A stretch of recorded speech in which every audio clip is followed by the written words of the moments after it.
Assalamu alaikum dewerɗiraɓe, miɗon yela en kirti jam. Kode radio international nangoyɗon. Suudu radio waɗandu ngam fulfulde e pulaku. Kala nyandere fu kode radio international waddanay on habaruji e bo taskaramji dow mita 30 iga jamdi 9 yahugo 9 e reta waktuji Niger, Nigeria, Chadi e Cameroon.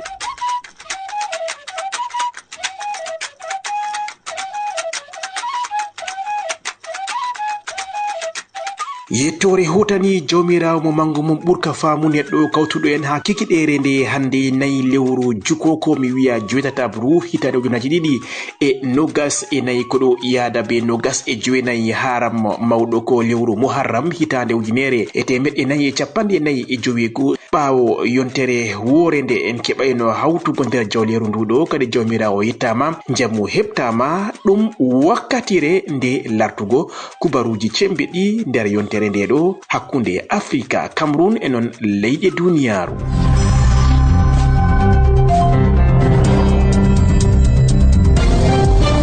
titoɗe kubaruji ɗin kikiɗere nde ɗo kubaruji ɗi leydi e Cameroon ko ɓuri 3 on jangiɓe ha jangirdi towde université gallure e Marwa ɓen man jaɓi ɗereji maɓɓe ngam timmingo e ekkitinol nyalomare alarba ko bo mi wiya jeslare 31 lewru joɗiɗabru ha campus Kongola Julgufo nder gallure Marwa. Moftude nden ardanama be recteur université Marwa majum professeur Idrisu Aliyum dariɗo ha jayawri jagorɗo halfitinaɗo jangiletoɗe leydi Cameroon labɗum nder kubaruji ɗin. to leydi Nigeria ko ɓuri bakinno 10 on soyi yonki ha pottal hakkunde polisaɓe e non waɗanɓe wankore ummatore ƴummi ha nokkuje feere daga nyalomare alhamisa ɗo ngam waɗugo wankore e hollugo sunu maɓɓe dow jahargal kuuɗe leydi ndiɗo e ɗuɗoral mbuñaari satgo ngendam e kuje goɗɗe bo en luttan dow kubaruji ɗin.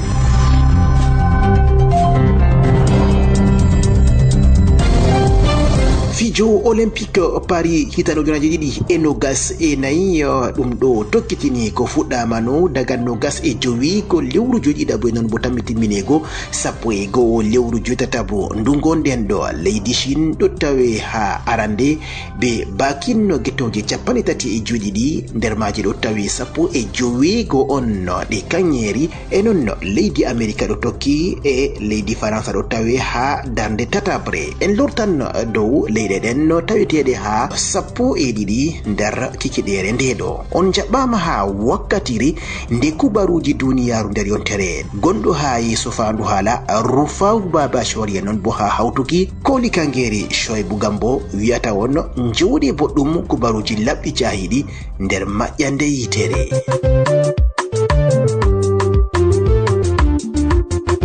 keɗite kode radio international ngam nango kubaruji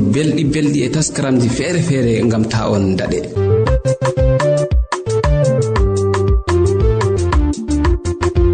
on jarama puɗɗin be kubaruji ɗi leydi Cameroon no be andinamol ngol jagorgal halfitinangal denal leydi Cameroon no jagorɗo on biteɗo Joseph Bitiasomo ɗo andina Cameroon naɓe rewɓe e worɓe marɓe pamaru majum duuɓi 13 ɗum maɓɓiti lawol ngam waɗugo pondol ha ɗum huusa huwoɓe ɓe honanke en ɓe piroje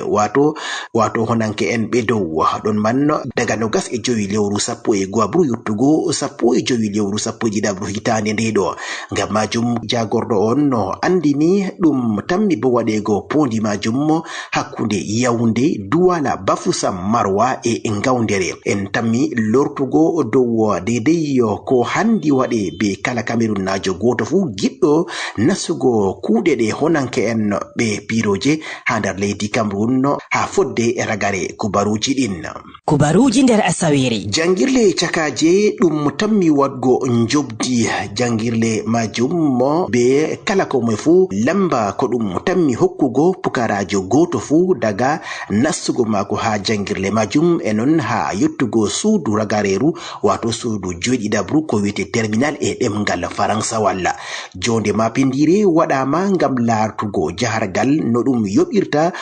ceede ɗe jangɗe majum mo ha nder leydi Cameroun to gallure Douala nyalomare mawde ɗo dow artungal professeur Nalova Lyonga Egbi latiɗo jagorɗo halfitinaɗo jangile cakaje leydi Cameroun. Ha timmingo jonde nden kadi ɓe darti dow jawabuji tawon ha yoɓugo ceede ɗen ɗe jangɗe majum ha gal wakere nde kudiɗiraɓe wato gal ande kese e non bo kadi ɗum holli bo dabareji goɗɗi ngam jobdi majum ɗum yaare yeeso ha ɗum heɓa kisal e non bo laaɓe ndam dow jahargal kala pukarajo fu. Ɗon man ɗum antini kadi ɓe tammi hokkugo kala goto fu lamba muɗum jogata bo ha yotta ragare jangɗe muɗum ɗum andan kala ko moye fu ha dedei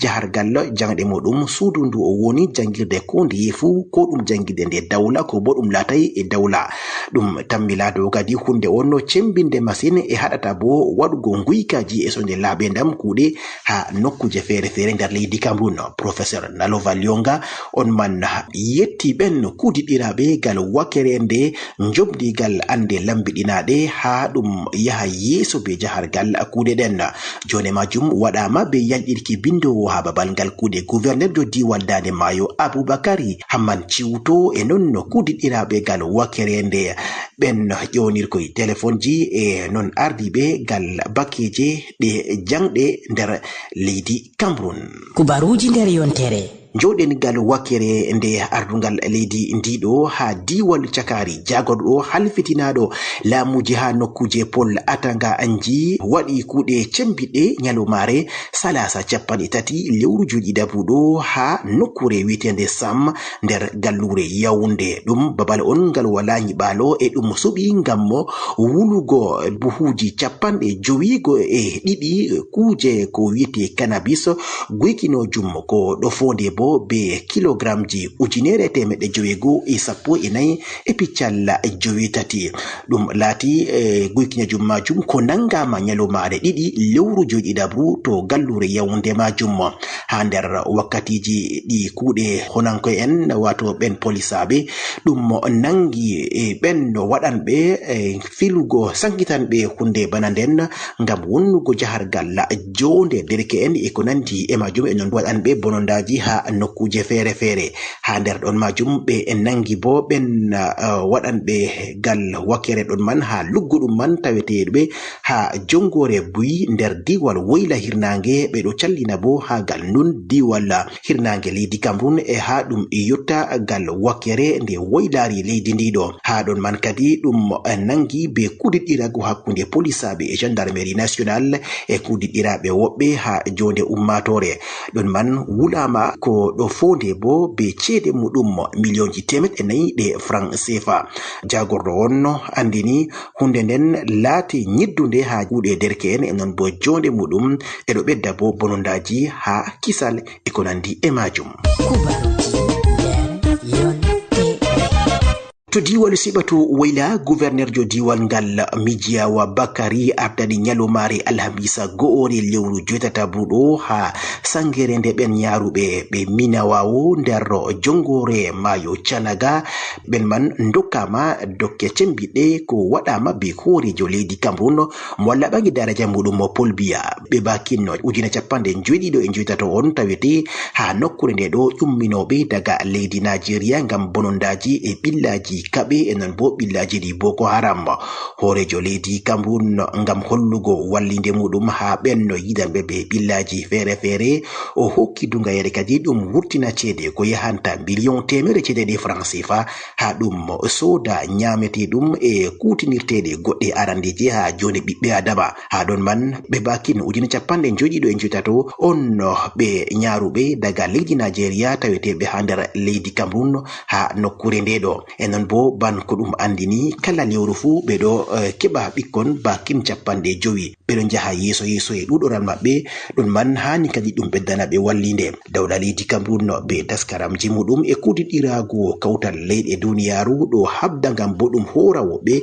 ɓen marɓe haaje hotugo ha nder taskaram bakinno ujune nogas gouverneur jo on yetti bo ɓen kudiɗiraɓe e ummatore nden taweteɓe ha nokkure majum wallitiɓe jaɓɓugo wariɓe daga lesdi Nigeria ngam doggugo ɓillaji ɗin ɗi Boko Haram e ko nandi e majum. kubaruji nder Asawere. Jawɗen ha diwalu Sebato wayla majum ɗum maɓɓiti huɓɓirde mapindire ha nokkure wi'etende Tokombere ha jongore mayo Sava nyalomare Asawe tati lewru joytatabu nduɗo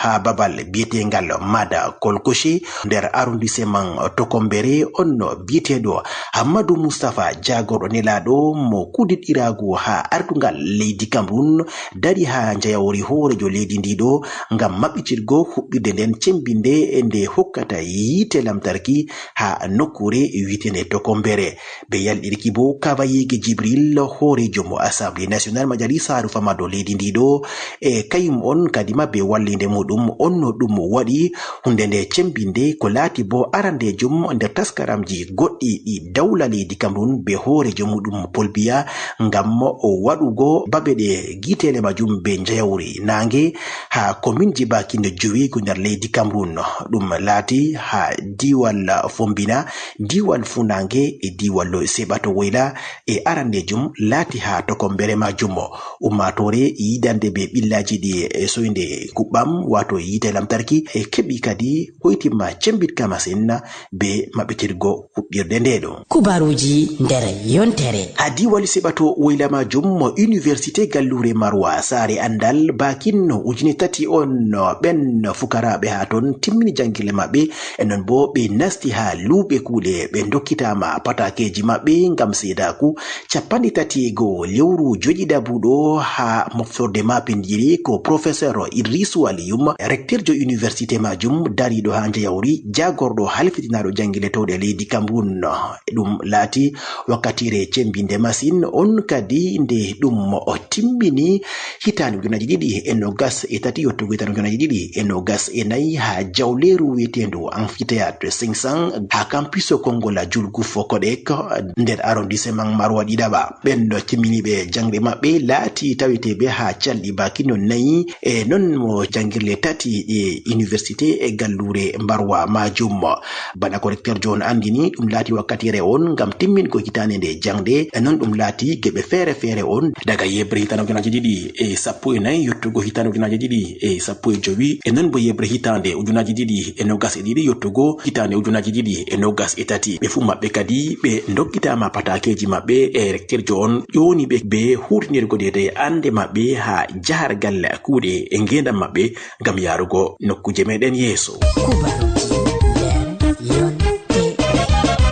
Diwal wayla leydi Cameroun joɗen gal wakere jangde majum ha jangirde townde himɓe bakin tato cembiɗɓe lamminanoɓe ha université gallure Garwa be an be kongol horejo leydi sappore lewru joƴiɗabru hitandere ndeɗo moftorde mapindire waɗama ñalomare altine nogas e jowenayi lewru joƴiɗabru ngam ɓen majum joƴine ha koromje maɓɓe dow ardungal professeur Boubakary Oumarou recteur jo université gallure Garwa on ɗum waɗi wakkatire majum o cembinde on man ƴownitiɓe be tiɗal woɗugo kuuɗe non bo adilaku ha jahargal kuuɗe maɓɓe ngam bo ɗum yara yeeso elto ha jangide towde leydi Cameroun sakkoma université gallure Garwa. kubaruji nder Asawere. Ha diwal Dande Mayo kubargol ngol laati jurumgol on goto andaɗo nder jeyndiyanke en ɓe leydi Cameroun Suzanne Kalalobe on majum maynama jemmare 31 lewru joƴiɗabru ha fina go'ore lewru joƴtatabuɗo ɓawo walugo nyawo marɗo bakinno duuɓi 51 Suzanne Kalalobe andama be kuuɗe jeyndiyankeku ha leydi Cameroun be siryaji mako ha mbaɗi télévision gal nokkuje feere feere on man yalɗirno bo gal wakere nde diwal wela leydi Cameroun ha jeyende arandere nde diwan gal Galaxy télévision o huwi bo gal bakkeje fere dedei wodugo kuude mako ha wadima horejo leydi Cameroon walla bangi daraja mudum Paul Biya lambini mo ha sarwitinorde nde humpitiraku leydi Cameroon ngam aynugo jahargal kuude jayle kadi dudbe ha kuude de janyankeku yembiti kuude mako en pofani iyaluji mako ha wakkatire ndedo. Kubaruji nder yontere. Kubaruji nder yontere. On ɗo kijita kubaruji duniyaru nder yontere on gettama e watanugo amin hakkilo dillen ha kubaruji leyɗe goɗɗe ɗum laata kikiɗere e mettunde on nyalomare alata sali nde ɗo to leydi Congo Democratique ɗum waɗi nyalomare cembinde ngam numtugo ɓen jowenayo coyiɓe yonki ha wakkatire nde hirde mapindire nde on biyeteɗo Mike Kalambay goto nder ɓen yimoɓe ɓe wakere nde dina masinke ha ɗum waɗi jaɓotiral ha himɓe bakine jowenayo so yonki dawla leydi Congo Democratique ko ngaɗi ha nasorde daldal stade martyr gallure Kinshasa ngam bo ɗum tiftora ɓen majum ɓawo nde ɗum waɗno bolondaji majum be soygo yonkiji himɓe bakine jowenayo jemmare asawe no gas e joɗiɗi lewru joɗiɗabru e nder anniyaji ko husama ha wakkatire nde ɗo kala fijo e ko nandi e majum ko laatay gaɗa wakkere nde cuftal ɓalli fu darnama waɗego ha daldal majum stade martyr gallure e Kinshasa. Kubaruji nder asawere. To leydi Misra horejo leydi Chadi biyeteɗo Mahamad Idris Deby Itno jaɓɓama nyalomare capanɗe tati lewru joɗiɗabru wato nyalomare salasa be horejo leydi Misra majum Abdel Fattah al-Sisi ha gallure New Alamin ɗum waɗi kudiɗiragu e bolidal hakkunde hoore lesɗe ɗen ɗiɗi arabinkeje ha ɗon man horejo leydi Misra andini kadi waddugo wallinde leydi muɗum ha ɓenno kudiɗiraɓe ɓe leydi Chadi ngam bo ɗum yara yeso jahargal jonde ummatore leydi Chadi e non bo ngam ɓeddango ɓe dedei ɓantal e ko nandi e majum ha gal calɗi ɗuɗɗi. Kubaruji nder yontere. ɗum men daga New Alamin dillen to gallure jammena lamorde leydi Chadi majum ɗo yida be billaji ɗi juutammo ha nyalɗe ga'enje ɗen nde ɗum waɗi toɓo cembingo ɗum waddi bonondaji mapindiji horejo leydi ndiɗo Mahamad Idris Deby Itno on man hoosi pirowal e waɗi gilla ha nokkuje fere ko ɗum ɗo tawe be bonondaji ɗin ɗi juutam majum be pirowal ngal o wanci ha nokkuje fere e bo o laari dedei batte ha juutam majum o andini kadi ummatore mbata hakkilo be taskaramji ɗi dawla ha wakkatire nde ɗo e non bo o ƴowniti kala ko moye fu be waddugo wallinde ha keddirawo muɗum e ko nandi e majum o wi dedei ko ɗo tawe ha wakkatire nde ɗo ɗum fondatake be hitan ujunaji ɗiɗi e nogas e ɗiɗi ha lewru joytatabru majum be toɓo o cembingo ko ɗo waɗe e o andini bo kuuɗe cembiɗɗe ɗo waɗe e non bo goɗɗe bo tammi waɗego ngam ɗum yara yeso jonde ummatore ha bo ɗum wallita ɓe ha ko larani ɓillaji ɗi juuta majum o ƴowniti bo kala ko moye fu o wadda wallinde muɗum ngam ɗum latan hakkunde keddirawo andaɗo malla bo saaro e sobajo kayum on ɗo tawe be ɓillaji bana ɗin o ƴowniti kala ko moye fu nder leydi Chadi be waddugo wallinde muɗum ha wakkatire nde cande ha nder ngendam woɓɓe. Kubaruji nder asawere. Himɓe ɓuri sappo on ko coyi yonki ha nder wakkatire nde wankore to leydi Nigeria ha nder nyalɗe ga'enje ɗen daga nyalomare alhamisa on ɗum fuɗɗi wadgo wankore ha nokkuje fere nder leydi ndiɗo ummatore kafti ngam hollugo mettinga maɓɓe dow jahargal ngendam caɗɗam ha ko larani elto wadgo mbuñari e non bo bonondaji goɗɗi ha ɗon majum kadi ɓenno e Nigeriankoɓe andini ɗum hani ɓe gartira jangirle fu ɗum mere yuɓatake gal bakkeje fere nyalomare asawe ɗo bakin sappo e ngo on ko nangama hokkinama bana ko andinama be Amnesty International ha gallure Abuja be mbi ɗakki bo temeɗɗe joɗiɗo on ko nangama himɓe daga ko ɗum fuɗɗi wadgo wankore majum ha gal bakeje fere nder leydi ndiɗo enon polisaɓe joynayo on ko nawnama ha wakkatire majum ko ɗum waɗi pottal hakkunde polisaɓe e ɓen waɗanɓe wankore majum hande ko ɗo tawe ha nyalomare muɗum nayabre luɓe e ko nandi e majum fu ɗo tawe be ɓillaji ɗi batte wadgo wankore ndeɗo. leydi Tanzania taskaramji cembiɗɗinɗo yaha yeso kuuɗe cembiɗɗe ngam wadugo jirgiwa mapindiwa be ande kese maɓɓitama nyalomare maunde ɗiɗi lewru joetatabuɗo be horejo leydi ndiɗo Samia Suluhu Hassan on majum maɓɓiti taskaramji kuuɗe ɗen ngam bo ɗum yara yeso kuuɗiɗiragu ha gal Afrika funangeri e non bo gal wakere nde diwal Grand Lac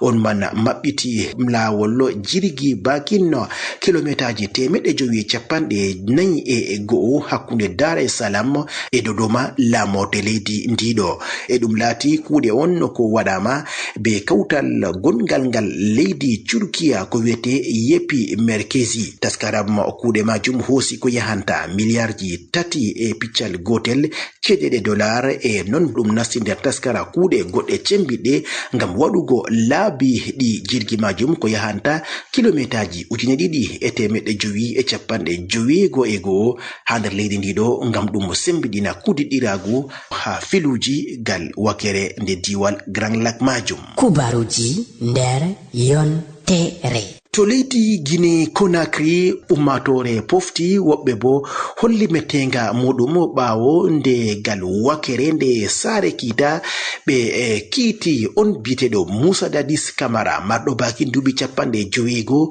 horejo leydi ndiɗo ɓoymajo Sare Kita hitimo baki no duuɓi 20 ha pursina ngam waɗugo bonondaji ha jonde ummatore ɓawo lebbi 22 nder o Kita cembitka ha nyawo du towndu ndu Dixin to gallure Conakry ɓoymajo horejo leydi ndiɗo Musa Dadis Camara hitama bakinno duuɓi 20 to en ciftori bo wakkatire nde wanno tuccinki laamu nder hitano 2019 ɗum watno bonondaji cembiɗɗi ko jaanyi mayarle himɓe 155 e non rewɓe 190 on dolama baldal ha nyalomare 28 lewru jonayabru hitande 2019 majum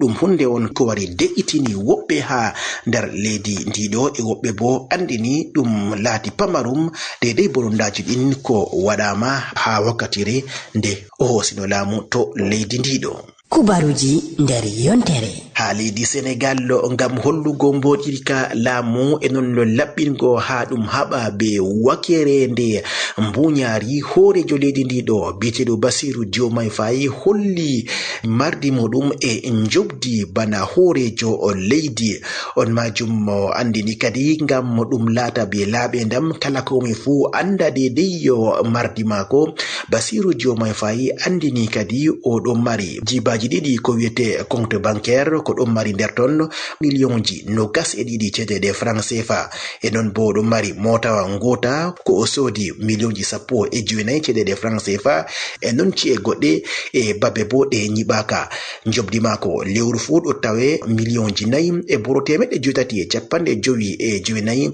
e sonko 300 e franc ɗiɗi cedede franc CFA ha lewru fu e ko lutti ɗon majum bo oɗo tawe be nyamale millionji 38 cedede franc CFA. Kubaruji nder yontere. ha leydi Mali ardungal leydi ndiɗo hoosi anniyaji ngam wartirgo saare nde piroje ɗum man wartirama Mali Airline SA ɗum inde saare nden hesere ko tammi hoosugo babal Air Mali ngam bo ɗum sembiɗina kuuɗiɗiragu gal bakeje fere be kuuɗe ɗe piroje ha jone nde sarwitnorde jagorɓe ko waɗama nyalomare alarba 31 lewru joɗiɗaɓuɗo dow ardungal colonel Assimi Goita horejo leydi ndi mo laamu hakkundewu on kadi ɗum gonɗini bindol dow taskara kesa ngam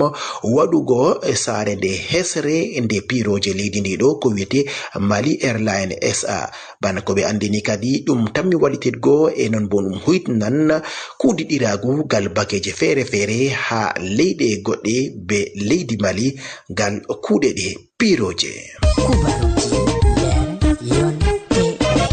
To leydi Somali ɓenno nawnaɓe ha haɗaru ko waɗama ko jañi bo bakin 37 soyiɓe yonki ha ɗakki ndiyam to nokkure wiyetende Lido ɗum hoosi kuuɗe dow maɓɓe be saare nyawdigu Mogadishu lamorde leydi ndiɗo. jagorgal halfitinangal jamu ɓandu andini bakin 212 on kadi nawnama ha wakkatire nde ɗum waɗi hadaru majum e kippogu be ɓenno wiyeteɓe Al-Shebab sallundu Al-Qaida ha gal Afrika funangeri. jogiɗo boliɗe polisaɓe Major Abdel Fattah Adan Hassan andini ha yeso jayle nder ɓen soyiɓe yonki ɗo tawe goto honankejo e non goto bo ɗo tawe nder nawnaɓe tawanoɓe ha wakkatire nde hadaru majum ɓe mbi ɗum waɗi tawon fettugo balmol fodde ko ɗum maɓɓita bo yiite ha dow ummatore. kubaruji nder yontere. Timminen kubaruji meɗen be kubaruji ɗi coftal ɓalli fijongo Jeux Olympiques Paris hitande 2024 ɗo tokkitini maɓɓitama no 25 lewru joɗiɗabru e non tammi timmineko 11 lewru joytatabru ndu gonɗen ɗo. ha ɗon man leyɗe ɗo ndaɗotira be heɓugo kettoje e cembiɗe leydi Chine ha wakkatire nde ɗo foti bo ɗum waylitan be limgal heɓugo gettoje ngam ha wakkatire nde ɗo fu ɗum ɗo waɗa fijo majum gal calɗi feere feere. leddi Chine ɗum mari bakin gettoje 39 laati ɗum kanyeri tokki be leydi America bakin gettoje 51 14 laati kanyeri. leydi Faransa jaɓɓindi fijo ngon no ɗo tawi ha korwal tataɓal be bakin gettoje 42 12 laati ɗum kanyeri. leydi Australia ɗo tawe ha korwal nayaɓal be kanyeri 12. leydi Ingila ɗo tawe kayum bo ha jowaɓum be kanyeri 10. leydi Korea fombinari ɗo tawe ha be kanyeri 9. Japon ɗo tawe ha joɗiɗabre be kanyeri 8. Italie 8 e nonno Pays-Bas 9 ɗe ɗiɗi fu ɗe ɗon mari gettoje kanyeri 9 ɗum gettoje goɗɗe on tan sendiriɗe. leydi German kayumon ɗo tawe ha 10 be bakin kanyeri 9. Canada 11 ɗo tawe be kanyeri 4 e non Rumani ɗo tawi ha 11 be kanyeri 3. leydi Cameroon ha wakkatire nde ɗo fu heɓa kanyeri ko gotel tawon e non bo ɗo tawi ha ragare.